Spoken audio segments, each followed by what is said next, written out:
Hey, listeners, do you enjoy listening to three guys make fun of each other while sometimes talking about sports? Then why not subscribe to What's on Tap? And if you aren't sick of us yet, join the circus on Instagram at What's on Tap 1 or Twitter at What's on Tap Pod 1. Do you enjoy the pod? If so, don't forget to rate 5 stars on Apple Podcasts or Spotify. Hiya! Yeah. Naveen in the booth talking hoops and the stats. Matt with the facts, bringing depth to the chats. Dave in the back, got the plays on replay. What's on tap with the real pros relay? What's on tap? We never miss. Sports talk bliss, feel the crisp hits. Tune in quick, get your fix. Naveen, Matt, Dave with the tricks. Welcome to another edition of the What's on Tap podcast. It's Dave, it's Matt, and it's Naveen. It's the guys you know. Gentlemen, how you doing tonight? We're doing well. You know, it's beginning of March, but beware the Ides of March. March Madness is upon us pretty soon, and I'm excited. Me too. I'm excited for our trip. We're going to Providence. What's on Tap takes on Providence. Can do a live show. Just kidding. But yeah, we're gonna go to Providence, hang out, watch some March Madness, hang out, play some Top Golf, bet on some games, and we'll see what happens. You guys know me better than most people. What would you guys set the odds at that I have matcha tea in here? Well, you're setting up to believe that it is matcha tea. But normally, if I think it would be whiskey. A vacuum, but I think it's whiskey. 10%. I'll say it's No. Jack. So no, it's matcha tea. The betting odds, I would have said it like plus, I don't know, 45,000, knowing me. But yes, it is. I'm trying it. It's not bad. Oh wow, look at you! You become a father and you try all these new things. Trying, yeah. Well, you are now the head of a podcasting powerhouse. Yeah. Yes. My wife has a new podcast called Delusion Therapy, or Delusion Rehab, and so check it out if you're able to. I'm actually going to redo that to make sure I didn't screw it up. She always laughs at me because I always get it confused. It's Delusion Therapy. It's Rehab. Rehab, yeah. Yes, my wife has a podcast now called Delusion Rehab, and so check that out. And, podcast is just the best medium to get your thoughts out there. We know that firsthand. Yes, we do. So we have a couple things to do today. The first thing is we are going to do a little quick snake draft on something that we've had circled for a while. We just haven't gotten the chance to do it. And it is, who are the best athletes in pro sports to have your back in a fight? You're getting into a fight with the guys at the bar, and you need some guys to stick up for you. Who are those guys? And so we're going to do a snake draft. We each get 4 players, but you have to pick. The rules are you have to pick one player from each of the major 4 American sports, and they need to be stars. You can't pick some random guy who might have played a second in the league and then did MMA. So it's got to be well-known players. So we already did a random selection, and Matt, you get the first pick. I do have the first pick. I'm going to go with my NBA guy here. It's the league I know the least amount about, and I feel like as far as fighting goes, there's a lot of like tough guys, but they never really actually fight, so it's kind of hard to gauge in the NBA. So I'm going to go with the guy that was in the Malice at the Palace, and that's Ron Artest, Meta World Peace, whatever you want to call him. 6'7", 260. He's a maniac, so I'm picking him. He's on my side. So, Matt, that's actually a great pick. He was on my list because, I mean, I think with basketball, you got to look at guys who are from the hood. I think Ron Artest is from Queensbridge, so he's a St. John's guy. Great pick. Great number 1 pick. Thank you. Are we arguing picks now, or are we going to do that at the end? We can do it at the end. Okay. Yeah, he was on my list too, but I didn't take him for a very specific reason. I'm actually going NBA too. I was scared that you'd take my guy. There's actually a guy who is the toughest guy in NBA history. Every player knows it. His name is Charles Oakley. He's 6'8", 245. He got arrested for assault like 8 years ago in Madison Square Garden because security guards were trying to remove him and he fought them. But he's one of those guys, if you hear any story about him, it's like, yeah, most people in the NBA are fake tough guys. He's actually a real tough guy. And he was and still is the enforcer of the GOAT. He's MJ's protector and was when he was in Chicago. Also played for the Knicks. So probably the toughest guy in the 90s. So I'm taking him. Wow. Okay. Naveen, you got 2. Yeah. So I have picks 3 and 4, and so I think I'm gonna kind of open with Maddie just because I mean I feel like there wasn't a lot of depth in baseball. I thought baseball was very tough to find a really big dude that's going to be a fighter, right? Like, you think of like, these hitters, but they're probably shorter than like 6 feet, or they're going to be like these tall, lanky pitchers. So I'm just going to go out of a position of need and scarcity with baseball. And this guy is a lefty, but I'm going to go with Randy Johnson. He's 6'11". He's got a mustache. He's a lefty. I don't think anyone wants to catch a left hook from Randy. This guy makes birds disappear. I'm pretty sure he would have no problem doing that with someone's face. So no, in no point of my life would I want to mess with Randy Johnson. I would actually want him on my team, and I drafted him for my baseball team. So going with Randy Johnson with the number 3 pick. There's like the story about him keeping a bucket of baseballs by his bed because he doesn't own a firearm. If a home intruder came in, he was just going to chuck baseballs at him. And also, if you ever have to fight a seagull, he'll help you with that. That's what I'm saying. That's what I'm saying. I don't know how tough he is now. He's like a photographer. It's kind of a weak job. I don't care. He's got good aim, man. And if your face is in the way, look out. And you have the 4th pick. Yep. So I do have the 4th pick. And again, same thing with depth. I don't really know a lot of fighters in hockey either, other than Happy Gilmore, because he's the only guy in hockey history to take off his skate and try to stab someone with it. But I'm going to go with my guy, the Big Z, Zdeno Chara. He's 7'4" on skates. So the guys that are protecting me at this bar are pretty big dudes. Mm-hmm.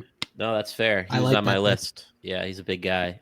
I'm gonna go baseball too because I had the same thought process as you guys. Not as tough, tougher options there. I'm gonna also go with a pitcher, more old school. I'm gonna go with a guy I think maybe is the toughest pitcher ever, Nolan Ryan.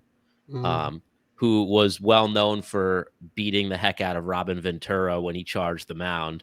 And he's the guy that would plunk you, no questions asked. Like if you pissed him off, he would hit you. And I just like with baseball, I was just thinking there's some guys that are just nuts. And as a pitcher, I think pitchers are the craziest. And I think he's just crazy and tough. He's 6'2", 200 pounds, a little above average for height and weight. Not crazy, but it's just the toughness involved. He was on my big board. I like that pick. So I'm going to hold off on baseball because there's 2 baseball picks. So I will wait on that. I will go hockey. And my first on my list was Zdeno Chara. That was a good pick. I'm going to go with Bob Probert. He was an incredible fighter. He was known as the heavyweight back in like the 80s, 90s. Another lunatic, crazy guy. Another guy I would love on my side. He just people would not sleep the night before a Red Wings game if you were on the other side because you knew if you did something wrong, you're going to have to answer the bell with Probert. He's 6'3", 230, pretty solid guy. And just there's a great fight between him and Ty Domi. If you watch on YouTube, look it up. And he's just a madman. So I'm going to go with Probert at hockey and football. I'll take the first football player. I don't know how you guys are going to feel about this, but he's my guy. I wore number 75 my first year playing football. I'm going to go with Vince Wilfork. Once you said 75, I knew it was Vince Wilfork, and I actually thought about him in a fight because I mean he's Big Willie. You don't mess with a guy named Big Willie, ever. No, and he's deceiving. He did lose a lot of weight post his playing career, which kind of like Randy Johnson, where it's just like he's not really like an athlete anymore. But No, No, but great pick. in his prime, give me Vince Wilfork. He's like 6'2", 6'3", 325. He ran a 508 40. This guy's athletic. He was a D lineman. That's a tough position. You have to be tough to play that. You're getting hit every single play, and you're basically wrestling guys that are around your size. And he was very successful at it. He took on double teams all the time. So give me Vince Wilfork. All right, so I'll go football too. I have it between two guys. There's a lot of good guys for football, and one of the guys actually allegedly killed someone, but I'm not picking him. I'm gonna go with Larry Allen, one of the greatest offensive linemen in NFL history. He was a Cowboys lineman in the '90s. I go with him because I need strength. He's 6'3", 325, but he also has the record for this. He's the strongest football player ever. He benched 700 pounds, over 700 pounds, and he squatted 800 pounds. And so I just need pure strength. And offensive linemen are known for protecting the quarterback. And in a fight, I need the protection. And so I'm taking the position, the strongest player at the position that protects the guy. And so I'm going with him. Wow. Okay. Well, I think I know the guy that you were going to say who allegedly killed someone, which I actually am going to take, which is Ray Lewis. And so, yeah, I mean, my first two guys are just tall, skinny dudes. So yeah, I mean, I need some strength, but I mean, Ray Lewis, he's just a big dude. And I mean, he's got like that fighter's mentality, where, I mean, I think he would do anything in a fight to win, regardless. So that's something that I need. And then with my last pick, this one was tough because it was basketball. Like I said, I did have Ron Artest in there. And so right now it's coming down to Kevin Garnett or Shaq. So, I mean, I think I'm going to take Shaq just because, I don't know, he's just huge.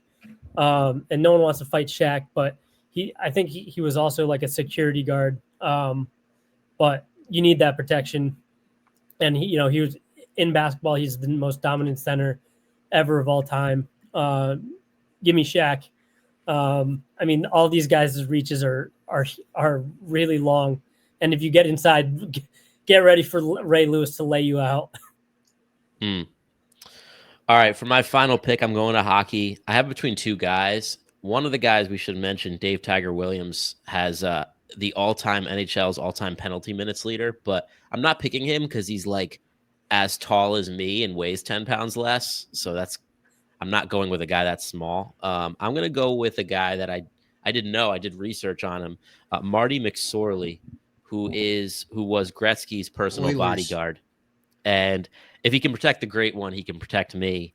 And just a quick fact here, he was convicted of assault with a weapon for hitting Donald Brazier in the head with his stick during a game. He was sentenced to 18 months probation, and his suspension was extended to 1 year. It's the longest suspension for an on-ice incident in modern NHL history. So I'm going to go with the guy that is trying to hurt someone with his hockey stick, because you need a crazy guy in hockey, and you need an enforcer. So I'm going him. Yeah, you do. All right, last pick. I got to pick baseball. I was watching a video recently about the most intimidating pitchers, and Nolan Ryan was on there. Randy Johnson was on there for different reasons. This guy that I'm going to pick is also on there. It's crazy. We all went pitchers. I am going to go with Aroldis Chapman. This guy is jacked. He takes boxing lessons. He throws 105 miles an hour. If we're in a bar, give him a glass bottles and start chucking them at people. No one's going to want to mess with him. And if you do charge him, he is, what's his size? He's 6'4", 235. He's built like a brick crap house. Big, strong dude. No one wants to mess with him. There's a clip when he was on the Reds. He was throwing kind of wild versus the Cubs, and he was just staring down the Cubs dugout the whole time as they were chirping him, but no one wanted to make a move on him. He's just an intimidating guy, and he'd probably mess you up. So I'm going to go with Aroldis Chapman. Not a great guy at all, but if we're picking fighters, he's on my squad. Okay, let's just run through our teams real quick so we can just debate this real quick. I had Marty McSorley, Larry Allen, Charles Oakley, and Nolan Ryan. I had Bob Probert, I had Ron Artest, I had Aroldis Chapman, and I had Vince Wilfork. I had Shaquille O'Neal, Zdeno Chara, Ray Lewis, and Randy Johnson. Okay, so I most of the guys you guys picked, I also had on my board, but Matt, we all had Ron Artest on our board. But here's my argument against him. He changed his name to Meta World Peace. He doesn't fight anymore. Like he had an epiphany and he changed his mind and he's still Meta World Peace now. So if you get into a fight in a bar, he's going to be like, no, I'm Zen now. I'm not going to protect you. No. The question is like in their prime, dude. I thought it was prime. That doesn't count. I mean, you're going to take Nolan Ryan. He's 80 years old. Oh, yeah. I guess I was just looking at, but I'm saying within his career, he did, like in his prime, he did change to Meta World Peace. But I see what you're saying. I see what you're saying. No, you get him at his best for fighting and protecting you in a bar. And then my other problem with your team is Vince Wilfork, as intimidating as he is and as strong as he is, he's a teddy bear. Like everyone knows Vince Wilfork's like a good guy. He's not mean. If you're going to take a football player that's big, take a guy who's mean, like a Ray Lewis or like a Reggie White or Dick Butkus or someone like that. So my thought process is I have 3 crazy guys. I need one sane guy to kind of keep them in line. And maybe as this fight starts to escalate, maybe he can go in, try to calm it down. And then when it doesn't, he's just going to bull rush the other guy and take him completely out. Because he's 6'3", 325, and he can run faster than anyone in the bar. He's super athletic. He's got great feet, good hands. Like, yes, you talked about his 40 time. What does that have to do with a fight? Is he running away? Athleticism. Okay. In general, he can. Yeah, he's gonna run down guys. So yeah, that was my main point of picking him. I guess my one thing on yours, Naveen, Randy Johnson was very intimidating, but like he's a twig, and he was intimidating because he was good. He wasn't intimidating because has he ever fought anyone? Have you seen the guy's mustache, Dave? Yes. Do you want to fight him? I mean, I'd rather not, but there's other guys that I would pick to fight. Like, I don't even know if he can fight. Like, has he ever been in a fight? Has anyone ever charged him? He's got a left hook. He's a twig, though. He's so skinny. And Shaq is like Vince Wilfork times 10. Like, he's such a good guy. They always laugh about on Inside the NBA that he tried to punch Charles Barkley and he missed. Yeah, it doesn't matter, though. Dude, if Shaq needed to fight Dave, he would. Okay. Like, fair enough. Dude is 7'1". I know. He's a big guy. And has like a 50-foot shoe or size 50 shoe. Well, maybe on social media we can. My team is good. Zdeno Chara is also 7 something. I was between Artest and Zdeno Chara 1-1. I'll be honest with you, and I wanted Nolan Ryan because there's the fight with Ventura, and even at his age, he still is like a cattle rancher. He's dealing with cows and stuff on a nonstop basis. And I think one of his no-hitters, he had a ball hit him in the face early on in the game, was bleeding from his mouth, and finished the game. So he's a tough guy. But yeah, that's those are our athletes we would want to fight. We'll do a poll or something. Let's do a poll. What everyone would like. But we'll move on to the next segment. Okay, so now we're going to get into our main segment here. It's a running segment we've been doing throughout the podcast called Mount Rushmore. This is our final one. Basically, for those who haven't heard it, what we do is we pick a city and we give who we think are the 4 greatest athletes of that city. And we've done a lot, and this is our 5th and final one. We have some big cities here. So let's get started with Atlanta. Who do you guys have first? Like, who's the first guy you think of when you think of Atlanta? So I think basketball, and I think Dominique Wilkins. Mm-hmm. I had him on the list. I had him on the list, and what's interesting is I actually considered taking him off today, but I kept him. Yeah, wow. For another guy because he just didn't. He never made a championship. Never made a final. Mhm. But He went yeah, he went to the University of Georgia, and he's in their front office still too. So I have him on the list. Yeah, as far as Hawks go, he's the first one that came to my mind. I also put Hank Aaron on the list. I think that's kind of a no brainer. For yeah. me, I think when I think Atlanta, I think Braves. So I do have two Braves on the list. Wait, let's go through. Let's make sure we have Hank Aaron too. Yeah, I yeah, also have Hank Aaron. I do have Hank Aaron. But my question about Hank Aaron though was, and I'm curious, especially you, Matt, because you're the most specific on this. The first half of his career was with the Milwaukee Braves. Yes. So, but you say that if it's a different city, it doesn't count. So, are you Right. docking him for that? Well, so he had 9 years still in Atlanta. He made 9 All-Star teams. He hit 335 home runs, 897 RBIs, and had a 54 career WAR in Atlanta. So 54 career WAR would automatically pretty much get you in the Hall of Fame. So he basically still had a Hall of Fame career in the city of Atlanta. So yeah, I would put him on my Mount Rushmore for Atlanta. Okay. Yeah, he was first on mine. The other Brave I had, or I actually had more than two, but was Chipper Jones. He's actually the first one I think of just because I grew up in that time. Not that he's better than Hank Aaron. Whole career with Atlanta, MVP, and they love him. Like at least from my knowledge, like no one loves the Braves fans love no one more than Chipper Jones. Yeah, his number 10's retired.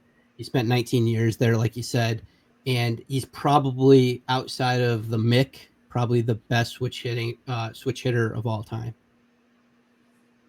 Yeah, I also had Chipper. I mean, I just started with basketball, but yeah, I mean, baseball easily could be your number one pick for Atlanta as a whole.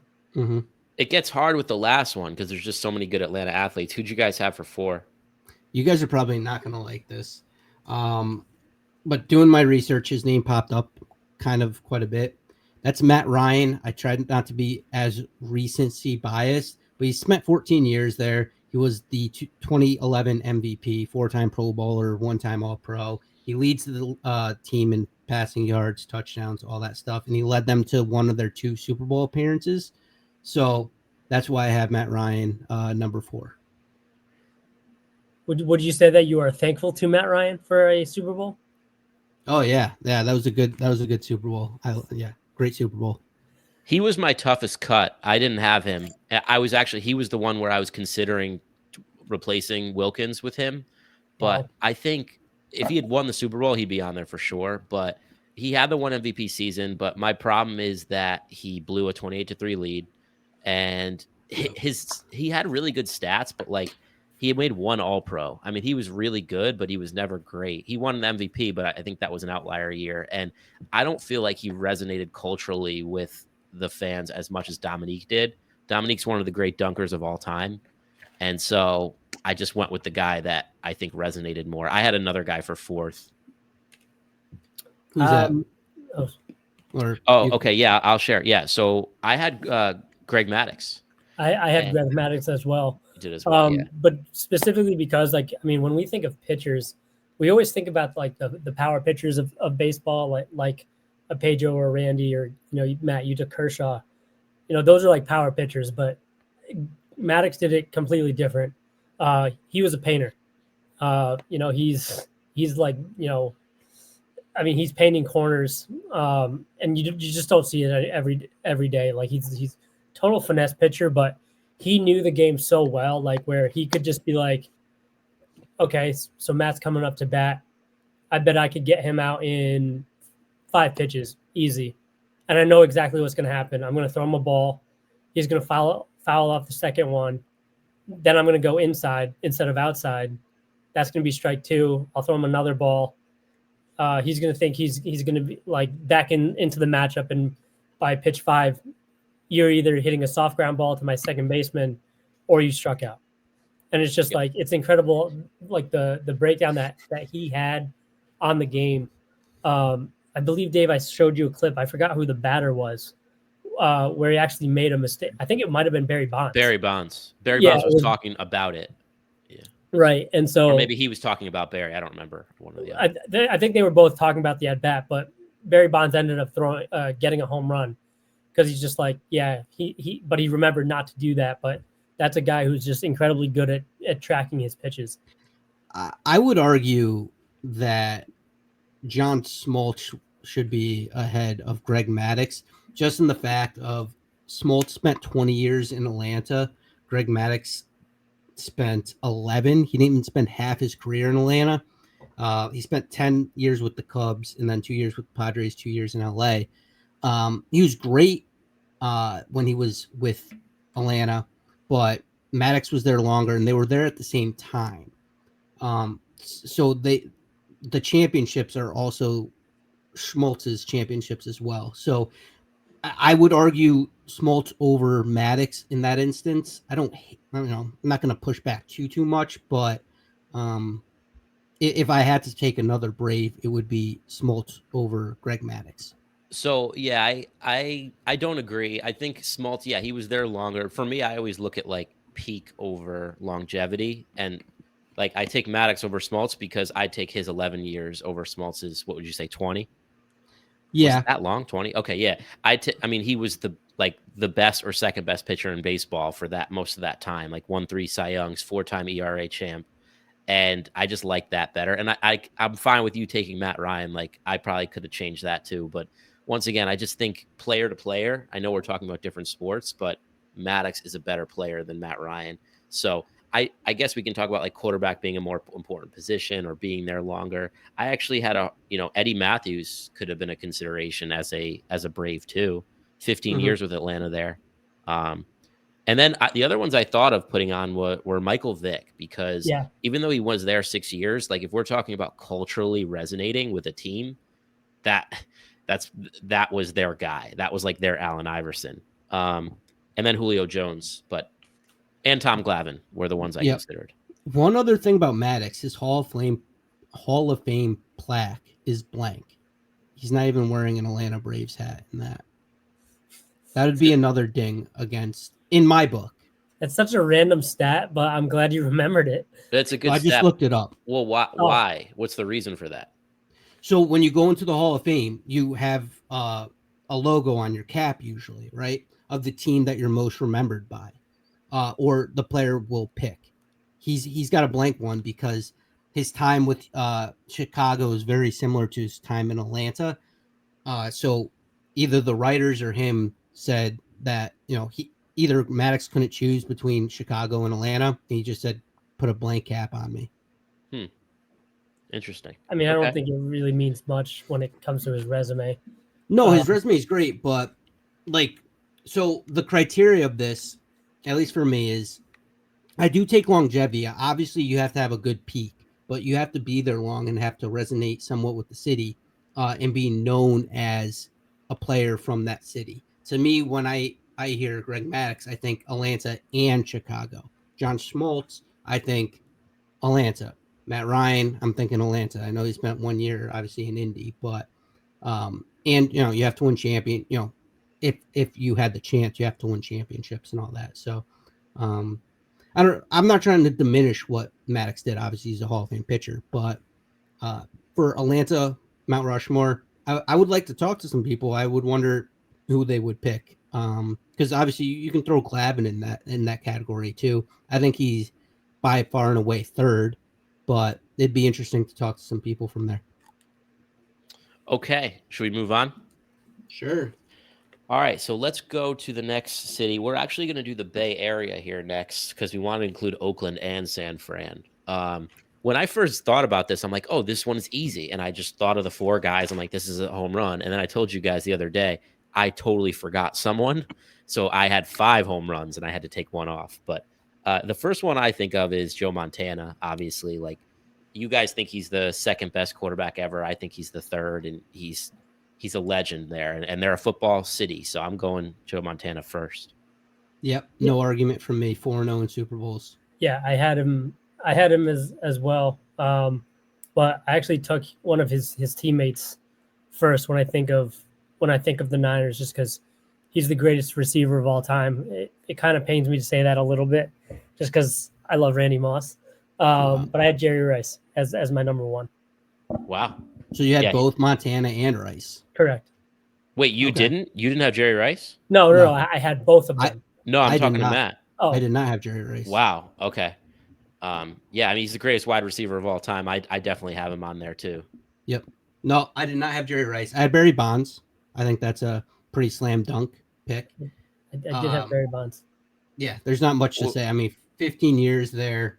He has the highest WAR of all time. He's got the most home runs of all times, most walks of all times, 5 MVPs there, Does including he have the 4 most roids straight. of all time? Most roids, yeah. I don't know if you're gonna ding him for that, but I I didn't. thought about it. Yeah, he's on my Mount Rushmore for the Bay Area. Okay. I mean, we got to talk about NBA. I mean, this guy is greatest shooter of all time, Stephen Curry. Mm-hmm. And talk about resonating with a city. I was actually curious. I know you guys didn't rank him, and I didn't really either. But I mean, is he like close to toppling? Like, can he be first over Montana or Rice? I mean, that's how much he's meant to Golden State. 4-time champ as well. I don't know. I mean, who do you think of first? I guess I want to ask someone from that area. I don't think he would ever overtake Jerry Rice because Jerry Rice is the greatest in his sport at his position, right? Whereas like in basketball, like there's a debate whether it's him or Magic. So you have to be at least the clear cut number one guy in your sport. I think to overtake it, and especially because the dynasty of the 90s for the Niners was just so big and so influential for San Fran that I don't think Steph Curry could do that by himself. Wait, And- so and so part you would take Montana off and for Steph Curry? Is that what you're saying for number one? No, he would put Jerry Rice at 1. Oh, Jerry Rice. Oh, okay. Yeah. I forgot what I was saying. Sorry. You were saying it's because he's the greatest at his position. He's the greatest at his position, and okay, and so part of it is so Steph did win a ring, and then he added Kevin Durant, who was kind of just ring searching. So that kind of dings one of his rings a little bit. Whereas like San Fran's dynasty was a true dynasty. Sure. Okay. Well, my last one, I had Ricky Anderson. Wait, you didn't put Steph Curry on yours? Yeah. Yes, I have Steph Curry. Oh, So I have Barry, I have Steph, I have Montana, and I have Ricky Henderson. over Jerry Rice? I have Ricky Henderson over Jerry Rice. They named the field after Ricky Henderson. He's beloved in Oakland. And they did not move yet.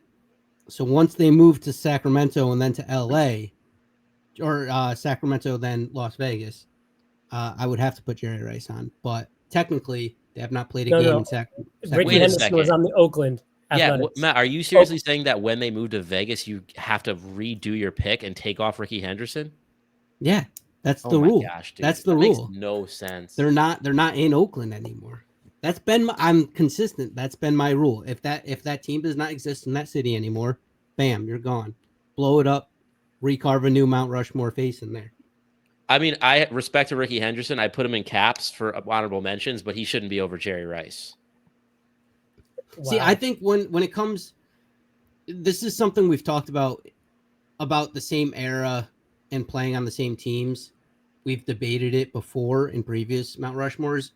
And Dave, I think you would usually choose just one, and I would choose just one too. And to me, the quarterback is always going to get the nod. Granted, I know Jerry Rice is great. I get all that. He's a phenomenal player. But I'm going to put Montana in for that era right now. And I'm going to take Ricky Henderson with the fourth overall pick, or whatever, fourth Mount Rushmore. Okay, so my fourth. So originally doing this in my head, I'm like, okay, the slam dunk is Joe Montana, Stephen Curry, Jerry Rice, and Barry Bonds. But I realized I forgot someone, and I think you guys did too, because some people say he's the greatest baseball player of all time. Yeah, is it Barry Bonds' godfather? It's Willie Mays. Yeah, that's Willie Mays. Yeah. Did you have him on there? I didn't have him on there, but he is like my fifth, and I debated whether or not to leave Barry Bonds off just due to roids or something. And he's the only honorable mention that I have is Willie Mays for the Bay. Okay, so yeah, I put Willie Mays on there. And I'm surprised that I did that, but I did it for two reasons. One is, yes, I can use roids to justify it because he disgraced baseball. He's the greatest baseball player ever, but he took steroids and he disgraced baseball. And so that should mean something for something like this. It's not about talent, it's about how you resonated with your city. And the other thing is, like, everybody hated Barry Bonds. He was not well liked. He was mean to fans, he was mean to the media. He teammates hated him. And I think that should matter because it's how well you resonate with your city, and nobody liked him. They liked how good he was, but they didn't like him. And Willie Mays, I mean, 20-time All-Star with the Giants, was one of the greatest players ever, did it clean, won an MVP with them, was a cultural icon. Like, everyone said he was Griffey before Griffey. When I told you guys I read that baseball book where they ranked the 100 best players of all time, he was number 1 on there. And I was having such a hard time with it. I literally decided to go to ChatGPT. I'm like, I'm thinking of putting Barry Bonds on the San Fran Mount Rushmore. Like, tell me, like, help me with this. And they're like, it literally said, no, you're wrong. It's Willie Mays. And ChatGPT never says that. It never fights you on it. And so from there, I'm just like, okay, let me think about this again. And that's what I went with. So even ChatGPT thought you were a troll? Yeah. Is what you're telling us? Yeah, they were like, you can take off Jerry Rice, you can take off Barry Bonds, but you can't take off Willie Mays. I'm like, okay. Wow. Fair enough. Yeah. Well, no, Willie Mays was my number 5. Yeah, I mean, but obviously he was before our time, so makes it a little different when you don't see him as much, and it's just highlights. Yeah, I totally blanked on Willie Mays. That was a good call. Yep. All right. Anyone other honorable mentions before we move on? No, my 4 was Barry, Steph, Montana, and Ricky. I mean, I think Clay and Draymond eventually could, like, they might be fighting for that second tier Mount Rushmore. But yeah, there's no way they're going to be able to crack this. Steve Young, Yep. Ronnie Lott, Rick Barry, those guys too should be mentioned. Dennis Eckersley for the A's, Raleigh Fingers. Could be Will Chamberlain. Yeah. Okay, so let's go to Colorado next. I guess Denver specifically, because I'm pretty sure all these teams play in Denver, but they're not all called Denver. Right. So where are we going first? So I'll go first. I'm gonna start with a hockey guy, just because. I mean, just because I like the Avalanche. But I went with Joe Sakic. Yep. Good pick. I mean, he was one of my favorite players growing up as a kid. Just being a center for Colorado, and their name was the Avalanche, and so I liked it. But yeah, Joe Sakic was my number 1 pick. Yeah, he won 2 cups there. He was the captain for those 2 teams. A Hall of Famer, MVP in 2001, 7-time All-Star, 13 years in Colorado. Yes, Joe Sakic's the right pick. I was worried for a second you were going to go with I don't know if you have him on there. The goalie guy? Yeah. Patrick Roy. I have him as well. But what do you say, Patrick Roy? Patrick Waugh. Sorry. Dave knows hockey. It's Patrick Waugh. Dave knows hockey, guys. Patrick Roy. I have Sakic on my list, actually, as well. Good. I know you're a little biased against hockey sometimes. No, Joe Sakic definitely deserves to be there. I think there's one other complete slam dunk, and that's John Elway. Yeah, of course. Yeah.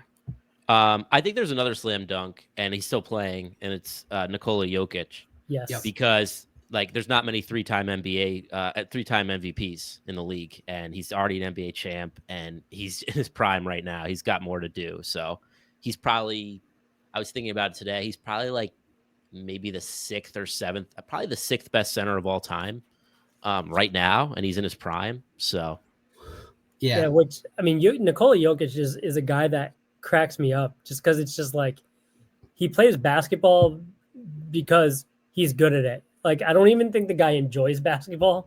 It's just likes that his horses. he's good at it. He's good at it, and it makes him money. But he literally just wants to be back home in Europe, just racing horses, riding Serbia horses or whatever. and stuff. Yeah. And it's just like that's so funny to me. Another thing with taking Jokic is, first of all, we left out a whole sport of baseball, America's pastime, which is crazy. I didn't. No. Oh, I mean, you named all my four have all been named: Sakic, Jokic, Elway, Wah. Okay. So I those didn't are my use four. Wah. And I didn't I didn't have baseball, and then also Carmelo Anthony. I feel incredibly bad for him because not only was he the best 15 in Denver at the time, but Jokic took his number. So Carmelo Anthony's number won't be able to be retired in the city of Denver in that arena because guess what? There's a Jokic. 3-time MVP who just stole your number, which is crazy to me. But I mean, it's funny. But yeah, It is funny. That's all I got. The funnier thing is it's not a doubt in my mind that Carmelo believes he's better than Jokic. Yeah. Which is not true. I was worried if someone was going to put Melo on there, and I don't he's think he's not even honorable mention for me. He doesn't deserve it. Yeah, wow. He is on mine just because I couldn't think of another basketball player. The baseball one was the hard one. I had it between two, and it was Todd Helton and Larry Walker. There's one. I think there's one correct answer. You want to say Todd three? I had Todd Helton as my honorable mention, and he was first off. What's interesting is, Todd Helton, Larry Walker probably had the better, he probably was the better player, but Todd Helton was the better Rocky. And I actually found a quote, and this sealed it for me, where Larry Walker said, Todd Helton is the face of the Rockies, and he's the greatest player who ever played there. So that sealed it for me. Look at his 2000 season. It was crazy. He should have won MVP. He didn't. I think Jeff Kent won it in 2000. But yeah, I have Todd Helton on there. He's a Hall of Famer, 5-time All-Star, Gold Glover, 4-time Silver Slugger. Yeah, he didn't win anything, but Colorado doesn't win anything. No. Well, quick was, and you can take this out if you want, but was Todd Helton a New Haven Raven? Wasn't he like one of the best Ravens of all time? I think he was. I'm not sure. That's pretty cool though if he was. Okay, I thought that he was. It's still fascinating, the baseball talk with the Rockies about the altitude, because obviously there's been a good amount of mashers in Colorado. If you guys ever get a chance, look up the greatest pitchers in Colorado Rocky history. There's not one good pitcher on the list. Ubaldo Jimenez. Yeah, but he's their best, and he was fine. He was good, but it's just incredible. One of these days they're gonna have an ace. You would think if you're good enough, you can win there. So when we were in Pennsylvania, for a bachelor weekend of ours, but Ubaldo Jimenez came up in conversation for some reason. Why were the Rockies so good that year? It was because of him. Yeah. Good call, Naveen. 1996, he played for the Ravens. Played 93 games in New Haven. Yeah. He had 7 home runs, 51 RBIs, a 332 batting average, and a 911 OPS. Yes. I don't know about the greatest. So shout out Todd Helton. Yeah. Another shout out to Shannon Sharp, who was a tough cut because he paved the way for the modern tight end with all his receiving numbers, and Terrell Davis, Champ Bailey, and Peyton Manning. Did you know that? And this kind of really pissed me off when I read it on Reddit. That Denver Broncos fans consider Peyton Manning as more of a Bronco than a Colt. They legitimately have the argument that Peyton Manning is more of a Bronco. I got irrationally angry when I read that. They're so dumb. They booed him that last season. There's no debate. There's no debate. He's a Colt. I don't know if he would be even on the second tier for Colorado. But he played there for 4 years. I mean, come on. Yeah. Well, yeah, but so I'm saying it's ridiculous that he was even be considered a Bronco over a Colt. No, yeah, that's insane. Yeah, that's crazy. That's crazy talk. Okay. Now we're going. So my 4 was Elway, Sakic, Jokic, and Todd Helton. Mine was Elway, Jokic, Helton, and Sakic. Wow. I'm the only one that had Wah. Yeah. Why is his name Wah if it's ROY? French Canadian. That's stupid. Canadian. Take it up with the French. There's a lot I could say about Canadians and the French, but I'm not going to say anything. I don't want to get in trouble. Oh, David. All right. So let's go to Houston, big sports city. Who do you have first? Well, this is the one I was considering kind of breaking my rule with Earl Campbell as a running back. I mean, he was a great running back. He didn't have like the longest tenured career, and technically he was a Houston Oiler. The Texans will wear kind of like Oiler throwbacks, but technically the franchise is in Tennessee now. So I did have to leave him off. But first slam dunk in my eyes was Hakeem Olajuwon. Yes. Same. I didn't even best write players ever. Didn't write any stats down, just his name, because it's that much of a slam dunk. I had Hakeem, of course. I'm going another easy one because baseball's harder for me with this. Football, greatest player in franchise history for the Texans.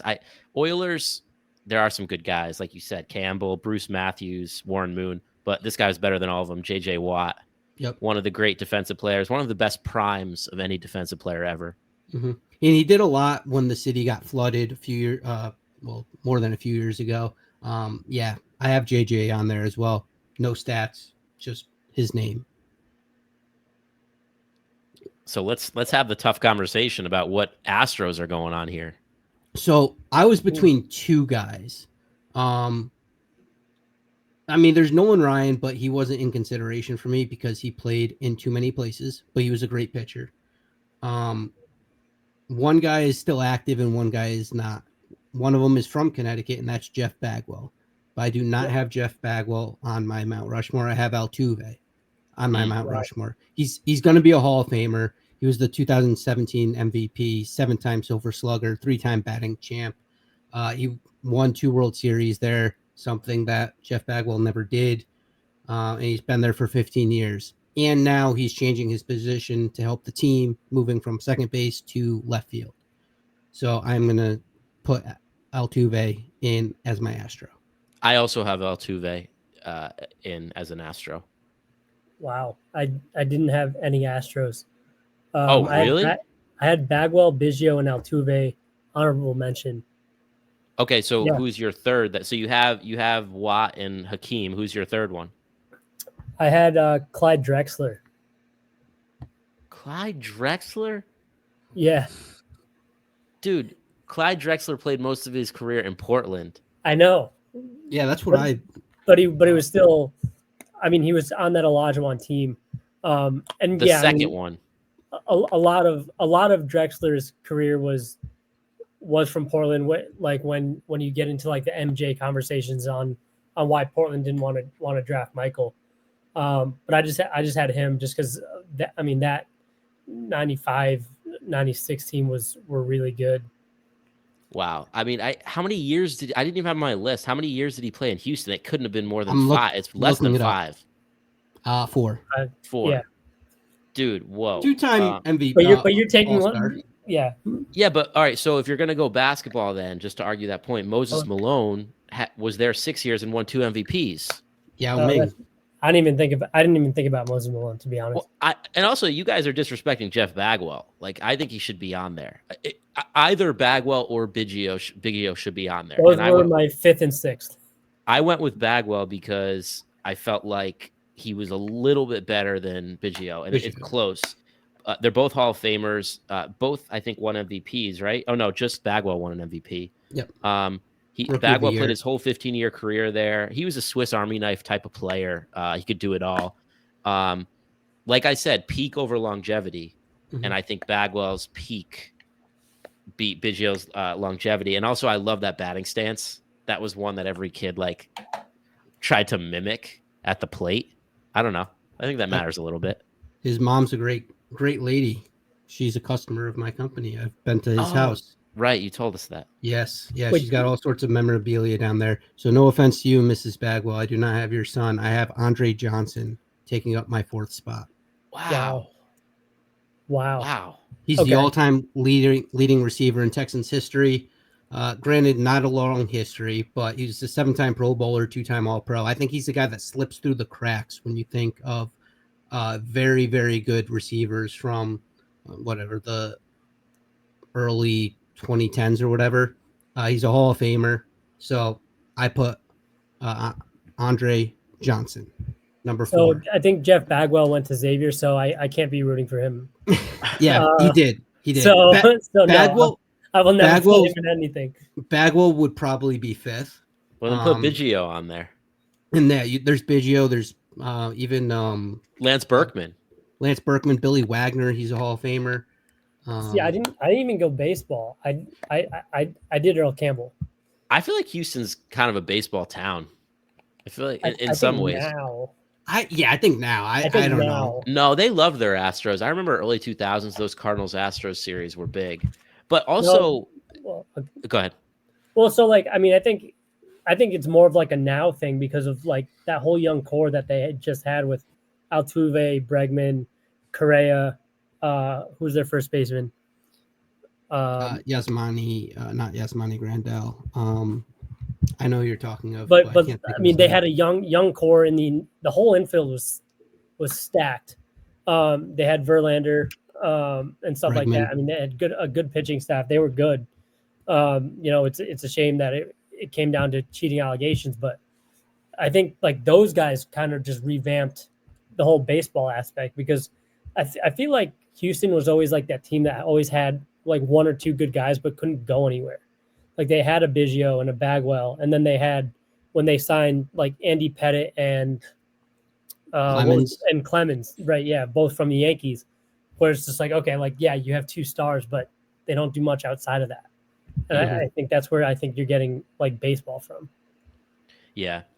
And I did have Andre Johnson on my honorable mentions. I feel like he's underrated. I agree with you on that, but I don't know. I feel like he's the definition of an honorable mention for this. And also we forgot James Harden, who won an MVP. He was on my list, but like 3 scoring titles with the Houston. One season he scored 37 points a game, which is insane. Only Michael Jordan, Wilt Chamberlain, and him ever did that. Yeah, with James Harden though, like I feel like he's not a very complete basketball player. That's fair. Like the defensive end for him, you might as well put a freaking parking cone, Well, and neither go is by him Steph every time. though. Neither is Steph. I don't think that's the best argument against him in terms of this But Mount he's- Rushmore argument. But he's still he's the top 2 point guards Right. in all time history. Like that's like Randy Moss. You can make an argument that James Harden is one of the most elite scorers of all time, but in terms of Mount Rushmore, I don't think he was there long enough, and he's bounced around to so many teams. It's hard to really pin him. Yeah, he's down. he's ring chasing. Yeah, so that's why I don't have him. But yeah, I put Altuve, Olajuwon, J.J. Watt, and Andre Johnson. Not in any particular order. Those are just how I have them. Okay. So I have Olajuwon, J.J. Watt, Altuve, and Bagwell. I have Hakeem, Watt, Drexler, Campbell. Okay, let's go to our final city, and this is going to be a hard one. You can do a Mount Rushmore just for their basketball team, for their main basketball team, which is Los Angeles. The Clippers?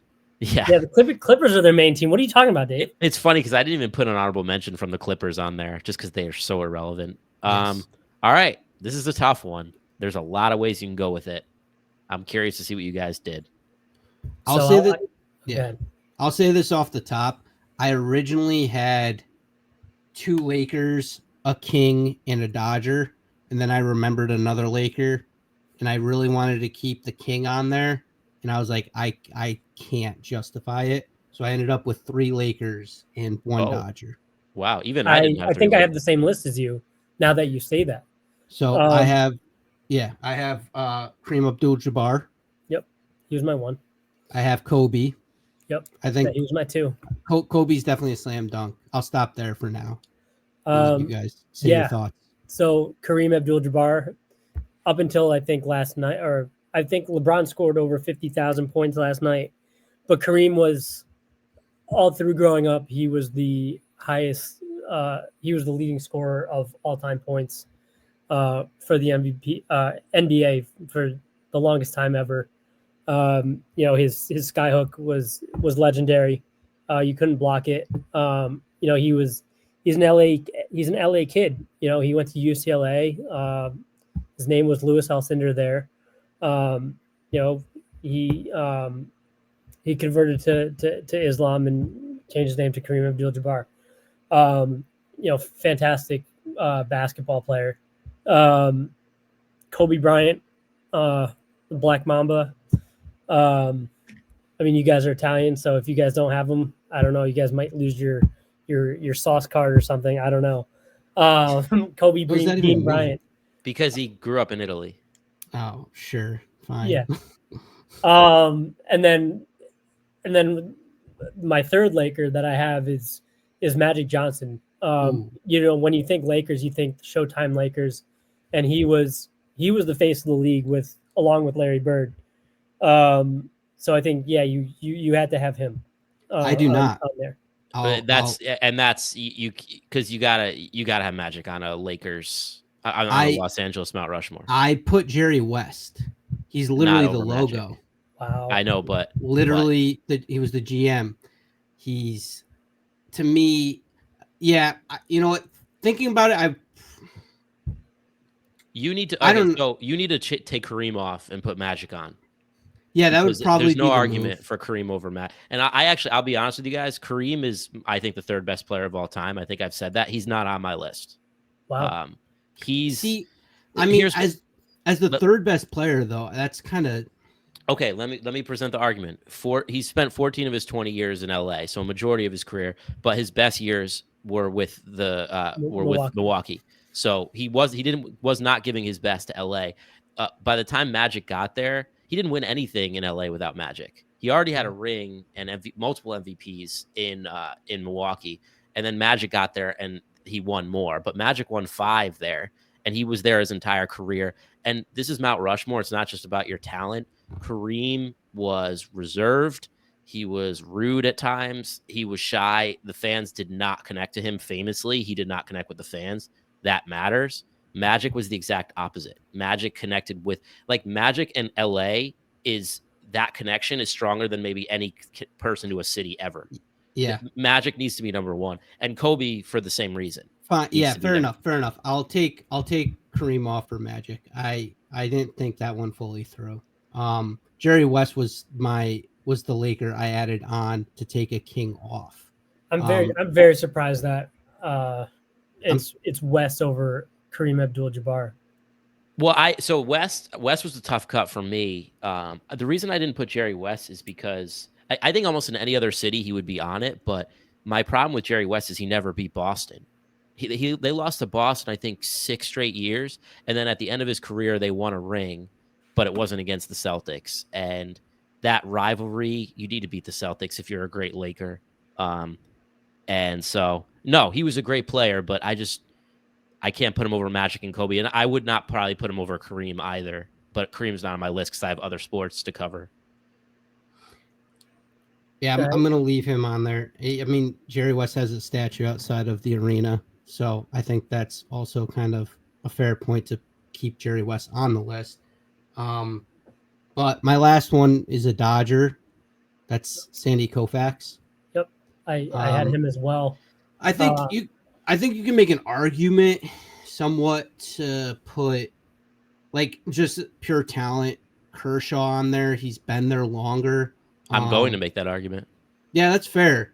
But Sandy Koufax won 3 World Series there. Kershaw now has 2, and he wasn't a big part of this past one.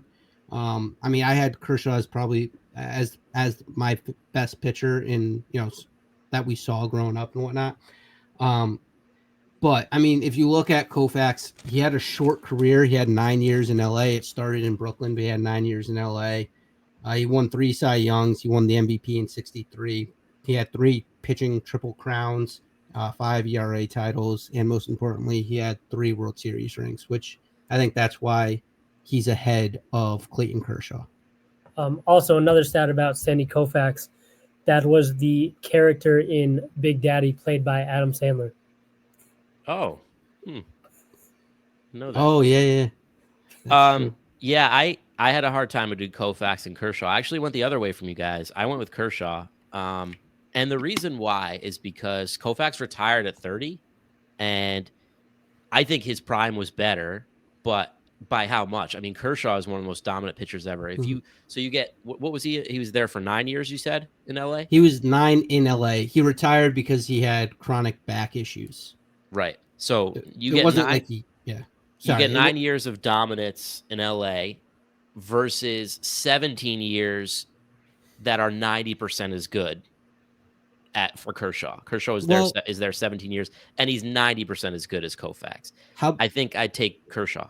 How about that argument you guys were making about him in postseason where he absolutely pooched it multiple times? It's totally fair. But I mean, they won in the end, so that's all the history remembers. They won twice. Where Sandy Koufax won 3 times in 9 years, and he was dominant. He was a World Series MVP. You're right. No, it's a good argument. I mean, I think it's a tough argument just because the Dodgers are in the middle of a run right now.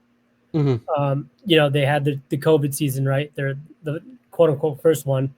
And then they just had last year where, there's this guy on the Dodgers now. His name is Shohei Ohtani, where I could totally see him making the Mount Rushmore because I think that he really does have the chance to be the greatest baseball player of all time. Yep. Just because he's just so versatile. I mean, I've said it many times. He can pitch, he can hit, he can steal bases, he can do it all.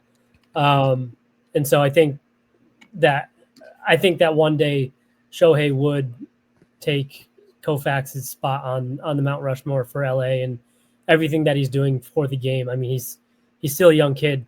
Mm-hmm. And I mean, he's still got 10 more years left to his contract or something like that. I mean, it's going to be really cool to see, I think. Yeah, you're 100% right. I had for Shohei, ask me again in 10 years. And all those Angels stats carry over because it's still LA. Yeah, Anaheim, yeah. Right.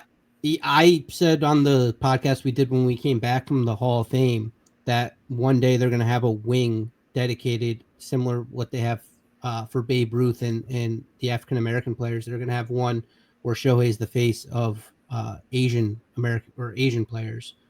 Because of how dominant and how good he is. He's the best to do it from Japan, and he is he could go down as the greatest of all time when all is said and done. So yeah, that's my list. I have one quick honorable mention, pun not intended, and that is Jonathan Quick. He was the backbone of the Kings' 2 Stanley Cup runs. He's also from Connecticut, if you guys didn't know that. I thought you were going to say the great one for the Kings, but no, he wasn't. He was good. He was great there, but he wasn't as he wasn't his top performance. He was so Jonathan Quick, 2-time Cup winner. He was the Stanley Cup Conn Smythe, or he won the Conn Smythe in 2012, 2 Jennings Awards, and in the playoffs he had 9.21 save percentage and a 2.31 goals against average, which is very good. In 92 games, he also had 10 shutouts. So he was dominant when he was with the Kings for those, 15 years or whatever. So I just wanted to give him some love. I didn't mention my 4th guy. And it's funny because I see in my notes here, I may regret picking him over Kareem and Koufax, and I'm even regretting it seeing it now. But I wanted to pick a football player. And so I went with the greatest defensive player of his generation. I put Aaron Donald in there. I thought you were going to say like Dickerson or something.